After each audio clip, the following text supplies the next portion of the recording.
Thank you for being here at Mr. Super Oz. This video is going out, and this channel only exists because I, Oz, founded Gamble Comics, which first release was Everlasting Survivors, a 68-page graphic novel called All Day Long. Available now. Follow the link in the description that will take you to gamblecomics.com. While there, you can get hats, shirts, posters, much more, but most importantly, the story itself. Coming soon from Gamble Comics, BC Brute.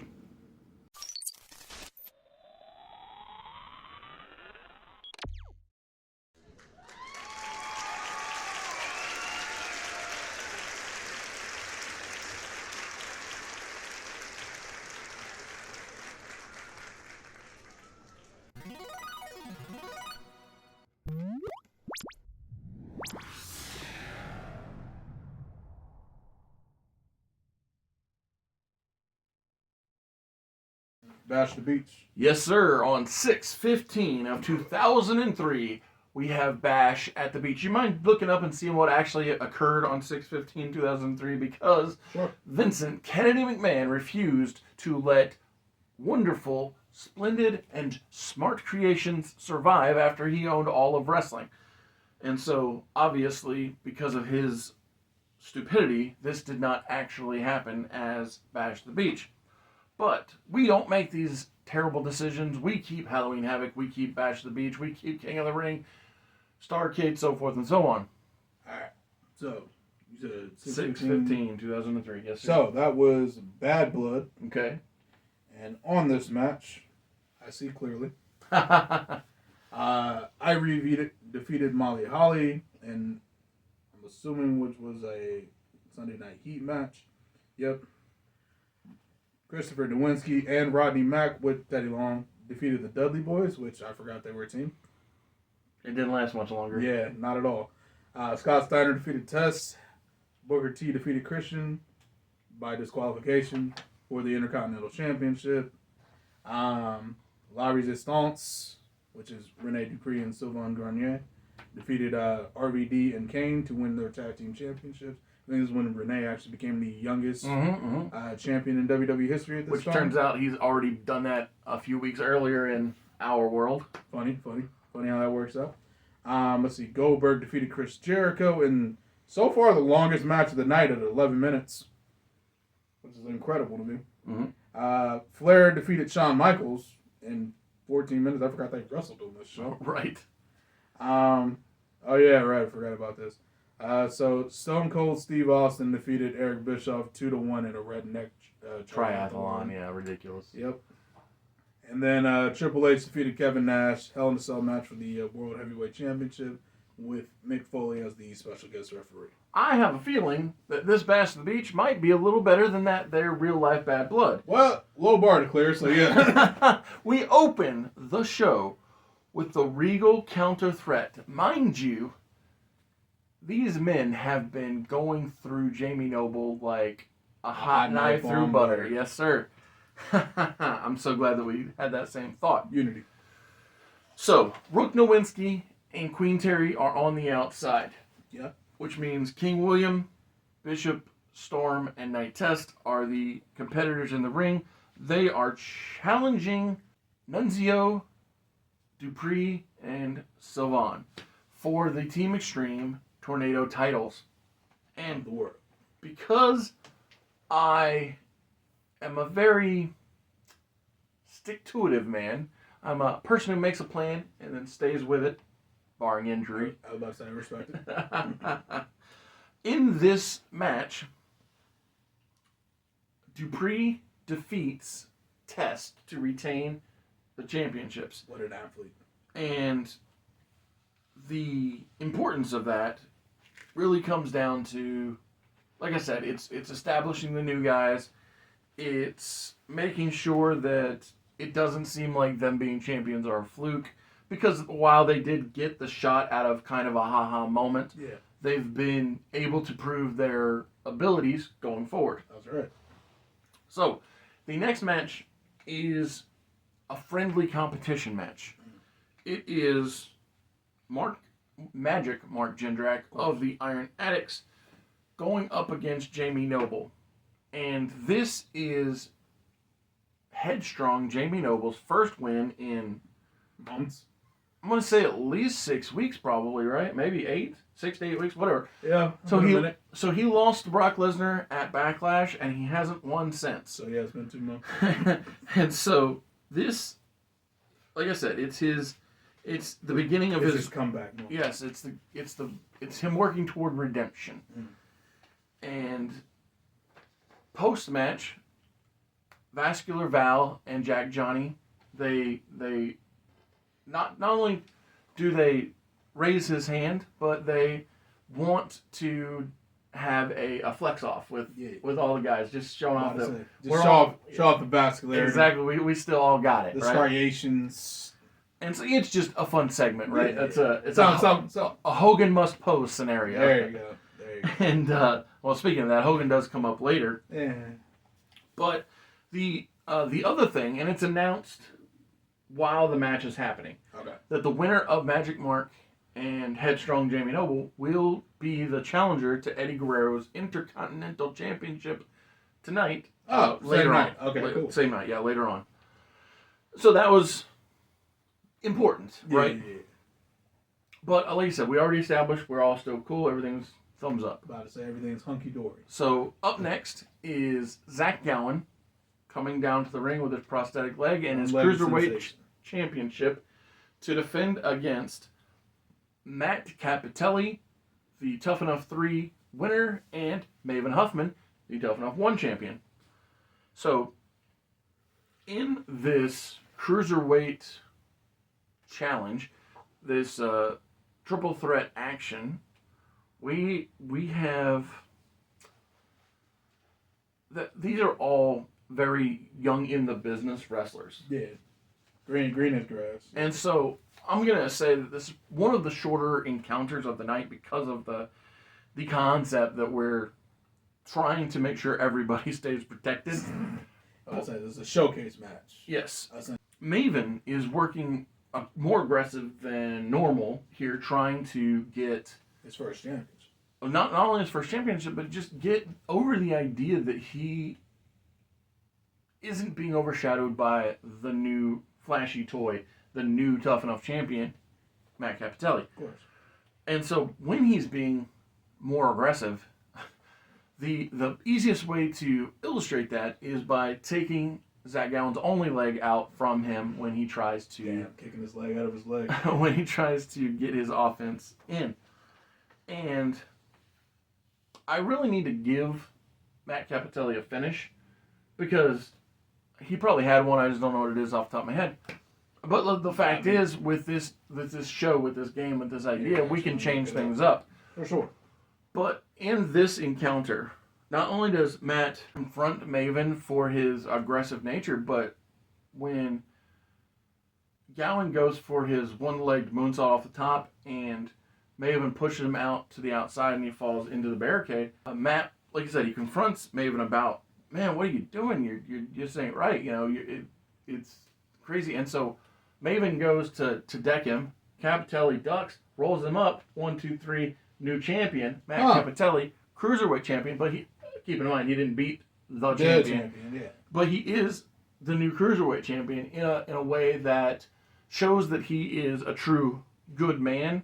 And win's a win. Exactly. And, you know, you're always going to be in the history books as champion. That's right. And that's what the people want. This next match is the halfway point of the show, but more importantly than that, it is the culmination of weeks worth of a whodunit. Weeks worth of a mystery wrapped inside of an enigma. Wrapped inside of an illusion. When the NPAA, Rodney Mack, Farouk, and Bradshaw take on BFG, the best first generation, that being Booker T, Scott Steiner, and Kevin Nash. Of course. So, I'm going to surprise you to no end. Me personally, I can't wait. So, what is my go-to gimmick with the BFG? Kevin Nash gets his ass kicked. Kevin Nash wins this match. What? And that's why I said it was surprising. Yeah. Okay. And so my thought process is, because I have set it up to where that he is the weak link throughout the whole time, it only made sense to me that, wait a second, the best way to use that to my advantage is to subvert expectations. That does work. And have Kevin Nash hit his jackknife powerbomb on Rodney Mack while That works. Booker and Steiner are fighting off Farouk and Bradshaw. I'm about to say playing basic defense. And Kevin gets the 1-2-3. Huh. And so he and Scotty and Booker, they two sweet it up, and they head to the back. But as BFG are heading out, Farouk and Bradshaw get in the ring to check on Rodney Mack. And at this point, post-match, 5 hooded figures are now surrounding the ring. Oh, shit. So 2 are off by commentary, and then one's here at the rampway, and the other 2 are off in the other opposing ring. I got you. So as these 5 men get into the ring, Farouk and Bradshaw are standing strong, and so Farouk goes forward toward the one crowd side, and he drops down. Bradshaw goes toward the one other crowd side. He gets down, and then when Farouk turns around, he eats a clothesline from hell from Bradshaw. Damn, what? Oh my god! And Bradshaw, mind you, I've never had long dark hair goatee Bradshaw in this Alpha Intern Worldwide. Ever since we've done it, he's always had the short blonde hair, like, because before John Bradshaw Layfield existed, there was a short time where he had short blonde hair with the APA, and that's always the visual I use along with the long tights from the APA, because I want to get across that idea that this is a different Bradshaw. And so as Farouk is laying there, and as Rodney Mack is laying there, John, or Bradshaw at this point, he laughs, and he waves in his hooded figures. And so if you go over the math in your head, Bradshaw never was attacked. He was always on the defense. He was always out to help. And so as all of the men into the ring, they all embrace JBL, John Bradshaw Layfield, and one by one they uncover their faces. And so first, 2 of them actually take their masks off at the same time. And it's Doug Basham and Danny Holiday. Now, nobody in the crowd knows these people because the Basham brothers haven't... I mean, there might have been 2 people who watched OVW. Let's give it a right, shot. but what I mean is, it's not like... It's like, who are these? It's confusion, right? It's kind of Roman Reigns, Seth Rollins, and Dean Ambrose type thing. It's like... I'm about to say, wow, they really killed Ryback. Who are they? And so, the next to reveal, so the third of the 5 men, Orlando Jordan. Once again, people don't understand what's going on. But once these 3 guys are here, so I'm going to have Danny Holiday, and Doug Basham put JBL on their shoulders.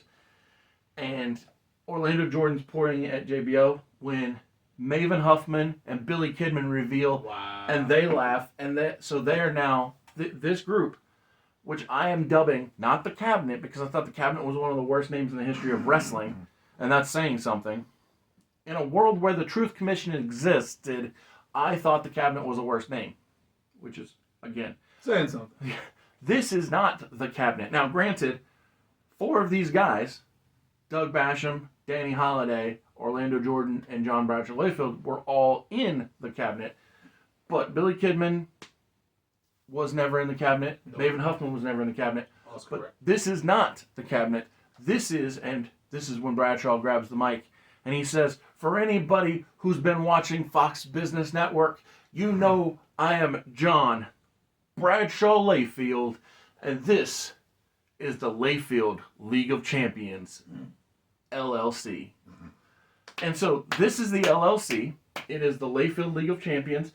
And again, I've said it before, I'll say it again. I never have people go on a losing streak without there being a payoff. And the payoff to Billy Kidman, the payoff to Billy Kidman and Maven Huffman being losers is it's what drove both of them to get in cahoots with Bradshaw to understand we need to be under the tutelage of a man who wrote a book that said, have more money now. That was literally the name of his book. Really? Yes, and he actually wrote it back when he was still dark hair, goatee, a beer drinking character. When he was a fight people for money guy. They re-released it as the rich character cover. Yeah, but that'll make more sense. But yeah, so Layfield League of Champions is something I've been building to for weeks as a way to get Bradshaw in his best presentation and elevate the stock I get it. of two guys who weren't doing well. And also, it's a way to introduce three new characters in such a way as to make them valuable. Makes sense. I like it. Can't wait to see what they do in the future. I give you a hint. They going to be in the pursuit of gold. Yeah, that makes sense. League of Champions. As a professional wrestling stable, I feel like that would be important. Absolutely. Up next is Matt Hardy version 1 coming out with Shannon Moore and Crash Holly to take on Bill Goldberg. Well, good luck with that. And so the reason I did this is I prefer Jamie and Eddie Guerrero to go on before the main event for the Intercontinental title because I just feel like they're better wrestlers doing better wrestling. That is an accurate statement. So after Bill Goldberg defeats Matt Hardy, we get WrestleMania 19's Hulk Hogan versus Vince McMahon match months later here at Bash at the Beach. Sorry, I was piecing together like. Yeah, so we didn't book that match at our WrestleMania 19. We only had Hulk Hogan cameo in the Undertaker Streak match. Yeah. But what I do throughout, and you too for that matter, but what we do throughout the year is we don't just book WrestleMania quality matches at WrestleMania. We book WrestleMania quality matches all throughout the year. And so you can't just have everything at WrestleMania when you can sprinkle it out, put some at Starrcade, put some at Bash at the Beach, put some at Halloween Havoc. Yep. It's like, oh, let's spread the wealth. And so, et cetera. This match plays out identical to the WrestleMania 19 match. Vince is bloody, Hogan is, hulking up, yep. Hogan wins, lol. We can even have the Piper cameo because it happened in real life. We'll have the Piper cameo, no big whoop. We'll never link Piper with Sean O'Haire because it's not necessary. It never was. And also, this is your show, not mine. So exactly. Well, I'm just saying I was anti that concept. It was weird. I was kind of okay with it on night one, and then when Sean O'Haire was never allowed to speak again, I was much less okay with it. Yeah, that defeated the purpose of Sean O'Haire. This doesn't make any sense. Yeah, Piper being his mouthpiece, I'm like, no, not necessary. The point of a mouthpiece is because the other guy can't talk. Exactly. Like the only time I've ever seen that work is Punk and Heyman. Oh, exactly. And that's just because it's Punk and Heyman. Yeah, and they were, really real life tight, so it made sense. So the semi-main event of this here Bash the Beach is Jamie Noble, young Jamie's son from the Young Dragons in WCW. I bring that up because of Bash the Beach. Of course. And Eddie Guerrero from all the great memories of LWO, Filthy Animals. Everything great from WCW. They are putting on a classic WCW, high octane, super energetic. But in the case of Eddie, it's his aggressive nature. It's his I'm mad because of Chavo letting me down. You broke my hopes and dreams. Yeah, and let's also be real. I'm sure there's just a touch of jealousy because in the main event, the match after this match, his partner, his stablemate, Rey Mysterio, is not just going to become world champion, not just television champion, but challenging the undisputed champion Brock Lesnar. And so Eddie is being very. He's not evil, but he's aggressive. Yeah. He's not a heel, but he's definitely not a goody two shoes. And he never was. That's true. And so the more Eddie gets aggressive, the more we're starting to question, man, is Jamie okay? Yeah. So much so that the Iron Addicts make their way out to ringside, and Vascular Val is talking with the referee. He's like, "Are you going to let this go? Are you serious?" Johnny is jaw jacking with Eddie and is like, "What are you thinking?" And that's when Magic Mark he rolls Jamie out of the ring. He embraces him. Then he raises him up and drops his head on the steel steps. Oh damn! Jesus. So that pose, that flex off, that camaraderie was all make believe. they have not been okay with the fact that it's like, wait, we got beat by this loser. This guy who won't be a part of our team is also thinking he's better than us. And Mark rolls him back in the ring. Eddie turns around, sees what happened. He doesn't care. I'm about to say it's Eddie. Three Amigos, Frog Splash, 1, 2, 3. Eddie retains the Intercontinental title. He didn't cheat to win, but he also didn't stop. He did not cheat to win it. Well, what I was gonna say is he didn't stop the assault from happening, the outside interference, etc. and so the main event match is Rey Mysterio Come on, Rey! versus Brock Lesnar, and this is not a pandemic era where it's Dom and Rey versus Brock Lesnar. This is prime era Brock Lesnar. And prime era Rey Mysterio. Well, one of his three. I was gonna say when exactly did Rey Mysterio have a prime? I think he's always. I'm about to say. I feel like he's almost always been a top guy. Yeah, I'm about to say. In ability. Oh yeah, 1000%. And so, as much as I love Rey and what he can do, you and I both know that Brock Lesnar is basically in our world an unstoppable force of nature. Yeah, no. And so, while Rey does his best and he goes all in on the action, we do end with a F5 where Brock goes for the pin. 1, 2, kick out. Yeah! Come on, Rey! Don't celebrate too quickly. Dang it. So, Brock, mad, lifts Rey, puts his head in his hand, Yeah. and hits him with the back of his elbow. 1, 2, and lets Rey fall.